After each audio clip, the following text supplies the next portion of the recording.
India's $200 billion e-commerce market is at the cusp of a revolution driven by the internet and smartphone penetration. Now, before the COVID pandemic hit the country, bulk of the business came from the tech-savvy 100 million customers in the top 10 cities. But COVID-19 has altered the landscape. The e-commerce market is now focused on owning a share of the wallet of the next 400 million customers who are driving growth in the Tier 2 and Tier 3 cities of Bharat. While this digital transformation is helping the customer feel safe at home, it's also brought down the cost of customer acquisition for online retailers as they struggle to keep the cash burn low to survive the crisis. Hello and welcome to Young Turks, India's longest running show on startups and entrepreneurship. I'm Shireen Bhan, and joining me today to talk about building a profitable business which is tough and rebuilding one during a crisis which is even tougher. Even the most seasoned entrepreneurs are known to have lost a beat when faced with a do-or-die event. One company that knows a thing or two about navigating a crisis is Snapdeal, and with me today to talk about some of the lessons learned during tough times is Kunal Bahl, the CEO and co-founder of Snapdeal. Kunal is also now the new chairman of CII's e-commerce committee. Kunal, many thanks for joining us here on Young Turks, and it's good to have you back on the show. Let me start by asking you about how things have panned out since the lockdown. It's been difficult times, but it's been good for companies like yours because clearly the shift to online has seen a significant uptick because of the kind of restrictions that have been imposed. So first, give me a sense of how you've navigated yourself through the last 3 months. Great to see you, Shireen, after a while. Thanks for having me on the show. Excited to be here. Obviously the April-May period, or end March, April and early May period was quite challenging because I think as an industry, as a company, we did not know when the recovery will happen, if a recovery will happen, how long will it take. However, I think most people in the industry have been surprised with the very significant and sharp V-shaped recovery that has happened. From a period of absolute moroseness back in April, where everyone was down to zero, to a period where we are seeing consumers change their behavior quite materially and start shopping online. The last couple of months, we've seen millions of new buyers come online on our platform and start buying. Also, the other thing we were very concerned about was whether there will be enough people to do deliveries. The delivery executives who are frontline employees, and without them, our businesses can't operate. We've been quite encouraged by the number of them that have returned to work and are hard at work going and doing the deliveries as we speak. Yes, we've seen that shift happen, and of course, partly because of the restrictions imposed, and now we're seeing a reimposition of lockdowns across large parts of India. So whether this is going to be sustainable, the kind of numbers that e-commerce companies are registering now is going to be interesting to watch out for. But Kunal, give me a sense of the kind of customer addition that you've been able to see on Snapdeal. And in terms of delivery agents, you talked about how they've returned.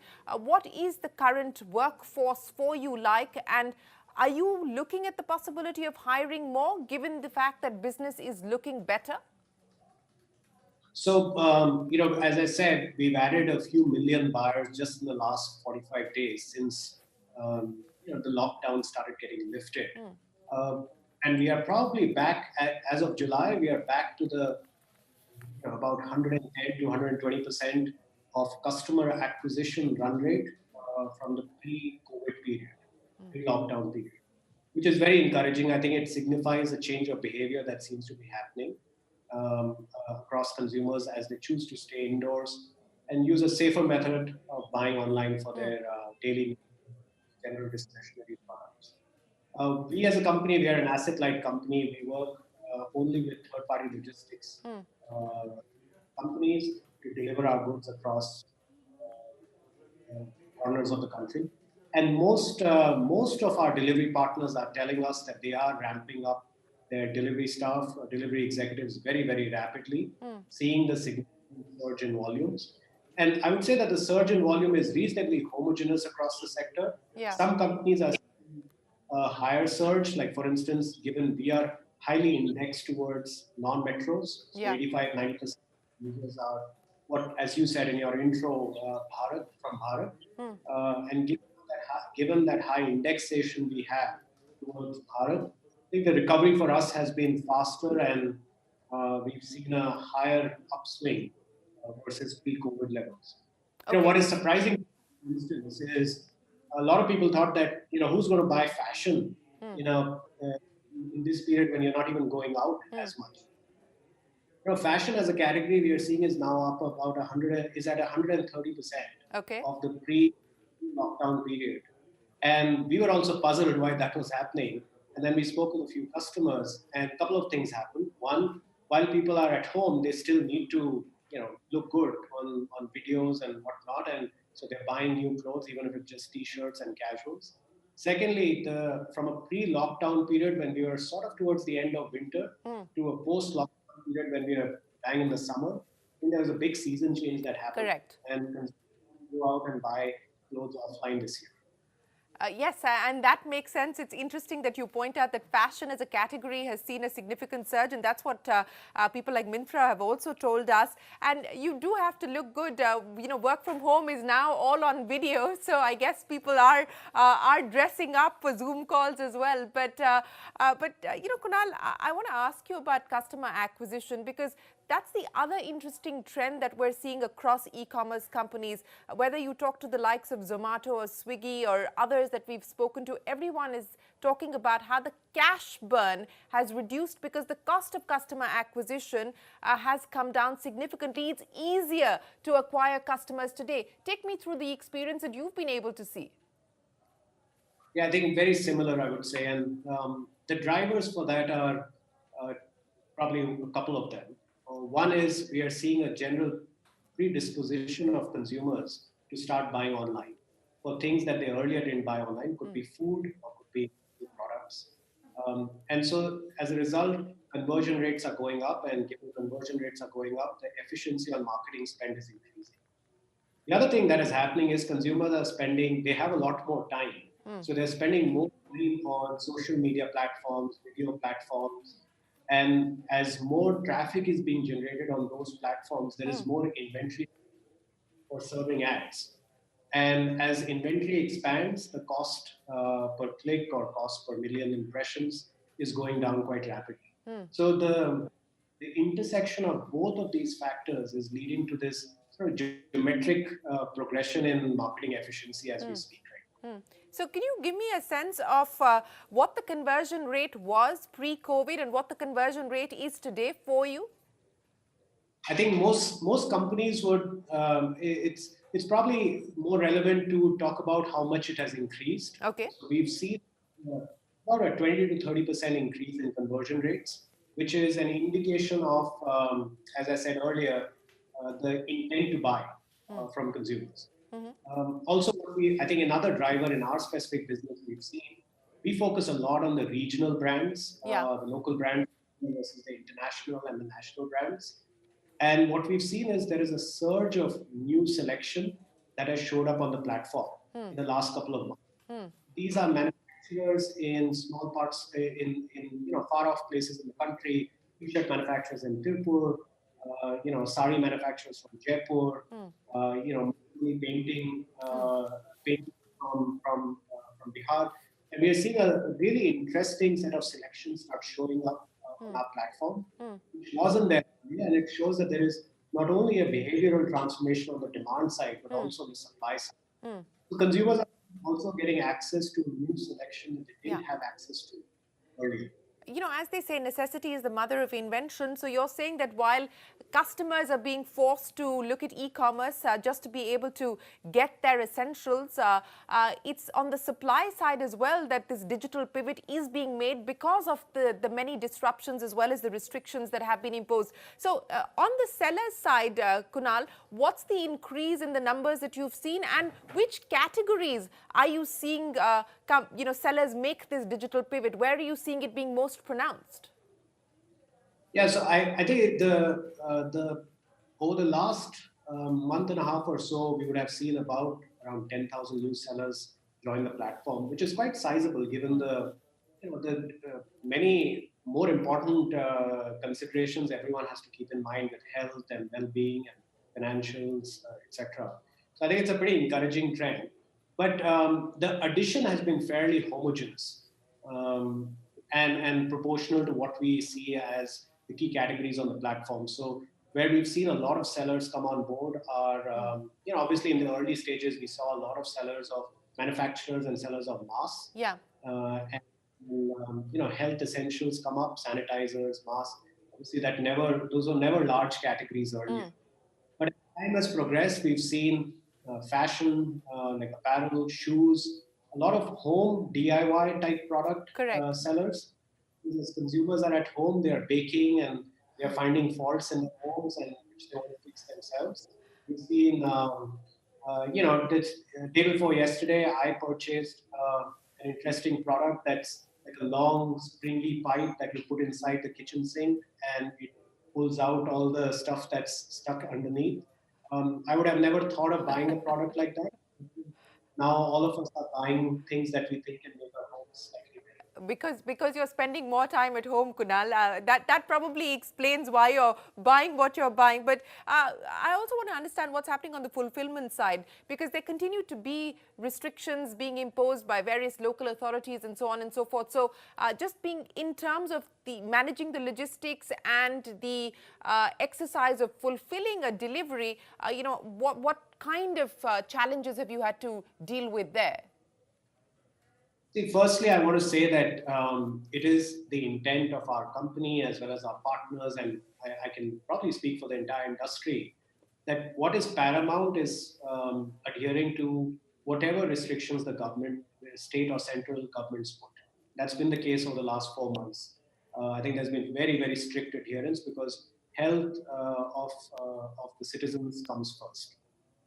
Now, what we have seen is that there has been actually an unlocking exercise led by the state and central governments has been exceptionally painless and very, very. All of us, all our partners and our business were up and running in a matter of days. We thought it would take months. It didn't even take weeks. So I think big compliment to all the officers involved and all the administration officials involved. That said, there are ongoing lockdowns. We know in UP, for instance, weekends there are lockdowns.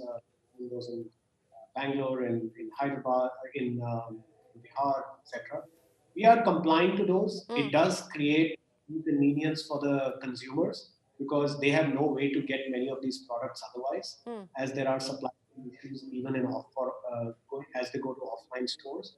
But what we generally do in such cases is we take an opt-in from the consumer that would you like to still place the order, and we will ship it as and when the lockdown gets lifted. Right. And I have seen that in 90% of the cases, consumers want the product and they're happy to pay, and we are happy to have the orders as a result. Yeah, I guess at this point in time, people are faced with fewer choices, so they are going to have to deal with these things. But what is this now going to mean as far as financials are concerned and the ability to bring down losses even further, which have come down quite significantly since FY17? FY19, the loss at about 186 crores dropped about 71% year on year. So what is this now going to mean in terms of business? Because clearly everyone's seeing an opportunity here. So, I have some good news to share. Last month, we actually generated a profit at a company level, which is a pretty big deal, not only at Snapdeal, but also probably for our industry, which unfortunately has traditionally only been associated with hemorrhaging losses. But I think that's a signal of times to come, where not only in the e-commerce sector, I think in the broader internet startup economy, we are going to see with this broader behavioral shift, whether it is online education or online healthcare or online commerce, with the behavioral shift happening more naturally and organic traffic growing, and organic intent to buy or transact growing and spend money on we are going to see more of this, and it's very, very healthy for the broader ecosystem.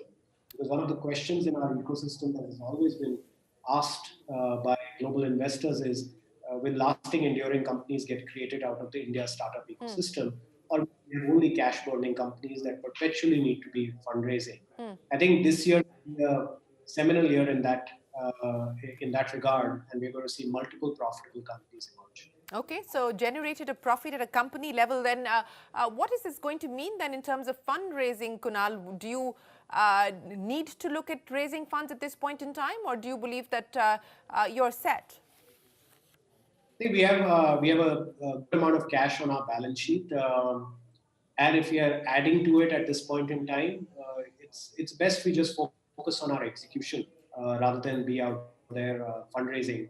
As and when the need arises, if we feel that we need to do some acquisition or have some other use of proceeds that our existing balance sheet can't fund, we will explore it. Right now, we are extremely focused and disciplined on our core operations. So you're not looking at fundraising at this point in time? Not at all. Okay, okay. Kunal, let me ask you about the changes that you're going to make to ensure that you continue to be profitable. And I ask you this in the context of the experience that you've had. It has been trial by fire for you as well as Snapdeal. And this is an uncertain and difficult time. So given the experience of the past, where you find yourself today, as you just told us, generated a profit at a company level, what mistakes do you plan to not repeat? What do you intend to undo to ensure that this stays? Yeah, so look, it goes without saying, Indian e-commerce has been and will continue to be a competitive market. That said, India is too heterogeneous a market to be served by a single brand or single company in any industry, which is why we have hundreds of soap brands, many times owned by the same company. We have many brands of automobiles and two-wheelers. Functionally, all of them perform the same task. But all consumers aren't, I think one of my big learnings is, which is obvious to most of the traditional consumer companies, but all consumers aren't the same in India. And all of them don't want to buy the same products from the same destination. Hence, sharply focusing on a segment of the market is very, very crucial for sustaining growth. So in our view, we believe that focus is not about doing less, but rather doing more of what matters most. So our strategy is relatively simple brain, which has worked for us last 3 years. And to be honest, there's no reason to fix something that isn't broken. We just have to do more of it. Right? And that focus, number one, is on creating the best and most relevant consumer experience to address the very large market of regional brands, which is 3 times the size of the international and national brands in India. What that means is we've created more like an Instagram for e-commerce experience for our buyers who cover interesting products. We want to deliver a joyous experience, not just a functional experience. That's how we differentiate on the consumer side. Then just ensuring on we have an efficient and lean supply chain. Right. So we make money on everything we sell. We have a very cardinal rule in our company. We don't want to lose money on anything we sell. And we are happy to not sell it if we don't make money on it. After we worked as hard as we can on making sure we are as efficient as we can. So for instance, we'll use a lot of data science to optimize service and cost as we work with our Well, and then the final. Yes, go ahead, Kunal. Yeah, and then the third and final focus area is just keeping our fixed costs very, very low. To give you perspective, what that means is last 12 months, we served 30 million customers or over 2% of India's population with only 700 people in the company. Okay. It's probably the highest revenue per employee, customer served per employee, probably in the broader startup ecosystem, not just. Well, so it's just these. That's good to hear. That's good to hear, Kunal. I want to go back to point number 1, and that is sharpening your focus, deepening your capabilities. In terms of the service offering, in terms of the markets that you're reaching out to, what will this less is more approach that you intend to take and that you have been taking going to mean? Yeah, so absolutely. I think the key is, number one, making sure that we are constantly enriching the assortment on the platform, which means that we constantly are seeking out small, medium, micro-sized businesses, manufacturers, traders who want to access nationwide demand through our platform. There's a very, very active effort on that front in the company. Secondly, we are investing a lot of energy around various AI, machine learning, data science projects in the company to make sure that the experience is incrementally and increasingly relevant for our users. So, who is our core customer? Our core customer are the people who are running India, right? They are, they are the delivery executives themselves, for instance, or they are someone who's working in a mid-level position at a bank, potentially, right? Or someone who's a public school teacher. These are consumers in small towns of India, doing normal jobs, Yeah. but they have time. And while the income levels are yet to rise, but they have time. And we are giving them the joy of discovery through browsing a very large portfolio of 200 million products Yeah. on our platform. But making it relevant for them so they're not inundated by the size of the catalog is a non-trivial technical exercise, which is what we're investing tremendous amounts of resources last couple Yes, of years. improving the customer experience is certainly going to be key. Let me ask you now, Kunal, about this new role that you have, which is the chairman of the e-commerce committee at CII. And this is going to be an interesting year. Let's make no bones about that for the industry. You've got the big boys slugging it out. Where does that leave guys like you? I think we should look.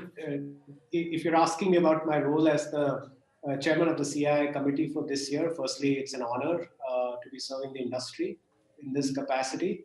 But look, this is going to be an interesting year from a policy standpoint, and hence I was happy to step into these shoes and lead the charge for CII and the industry.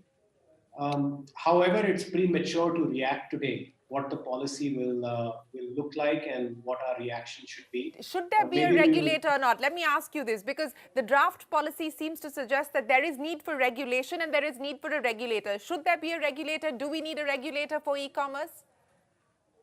Shireen, I haven't seen the draft, to be honest. I think have, you so I'm are. asking you the question. I think that let us look at the details. It's very hard. It's easy to ask for a yes or no answer, but it's hard to give one. And hence, I would wait for reviewing all the details before I can give you a very yes or no answer. Spoken like a true chairman of a CII committee, non-committal answer. But Kunal, let's talk about how you see the dynamics of the industry evolve.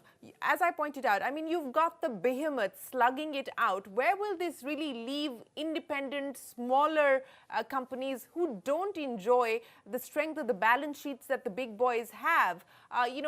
Do you believe that there is going to be a shake out, or do you believe that there is going to be a shake up in the sense that we are going to see people survive, but people also see consolidation? I think we're going to see both of those and one more. We're going to see folks who are unable to control costs or find product market fit for why do they exist, who are they serving, and why are they serving that segment of the consumer audience better than others, and why do they have a right to win there. I think those companies may struggle, and it's easier said than done, but there is a struggle there. Second, we will see consolidation also, where it makes sense for some companies to combine to put a stronger front. But I do feel, and I'd like to believe we are in the third bucket, which is companies that will build lasting, enduring enterprises, just on the strength of the product market fit that they've achieved and the focus that they have and the lack of distractions they have as an organization. If you look at almost any sector in India, from banking to auto to FMCG, there is no sector which is not competitive, and no sector which doesn't have multiple large behemoths, both domestic and international.